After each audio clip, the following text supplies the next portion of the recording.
Usapang pangkalusugan. Ako po si Coach Christine, nag-aral ng naturopathy para sa natural na paraan ng gamutan. Alam mo ba na ang maruming kolon ang nagiging sanhi ng iba't ibang uri ng karamdaman? Tapos binabaliwala mo lang na hindi ka araw-araw dumudumi. Alam mo rin ba na pwede yang maging cause ng bukol at tumigas doon sa bandang daluyan ng dumi? Kaya maraming nahihirapang dumumi dahil meron na palang nakaharang. Kaya mas maganda na linisin natin ang iyong kolon. Kapag nilinis mo ang kolon mo, lahat ng nararamdaman mo, mawawala po yan. Lalo na kung meron ka ng mga aray-aray, sumasakit na ang iyong tagiliran, inom ka naman ng inom ng mga maintenance na gamot, pero hindi ka naman gumagaling. At ang pinaka nakakatakot, kapag nasira pa ang iyong kidney. Dahil subject for dialysis po yan.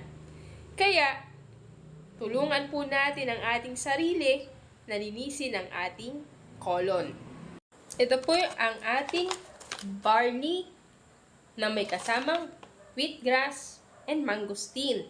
Ang maganda po dito, 30 pieces po siya. 30 sachet. So, buksan po natin. Alam naman po natin na ang barley, ito po ang ginagamit nung panahon ni Jesus Christ sa mga nagkakasakit. So, ngayon, ang maganda po sa barley na to, nilalagay lang po siya sa ilalim ng dila. Hindi na po kailangang timplahin. Kaya, laging on the go. Kaya kung ikaw ay busy para magtimpla pa, o may trabaho ka, o ikaw ay rider, at kung ano bang ginagawa mo, ready na po siya. Hindi mo na kailangan kumuha ng baso at tubig dahil ilalagay mo lang siya sa ilalim ng dila. Parang candy lang siya na nilagay mo sa ilalim ng dila.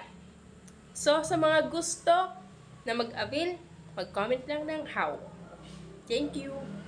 I-add nyo na rin ako sa aking Facebook, Christine Chavez, Coach Christine Chavez, at isubscribe nyo ako sa aking YouTube channel, Lingap Kalusugan Wellness. Ayan.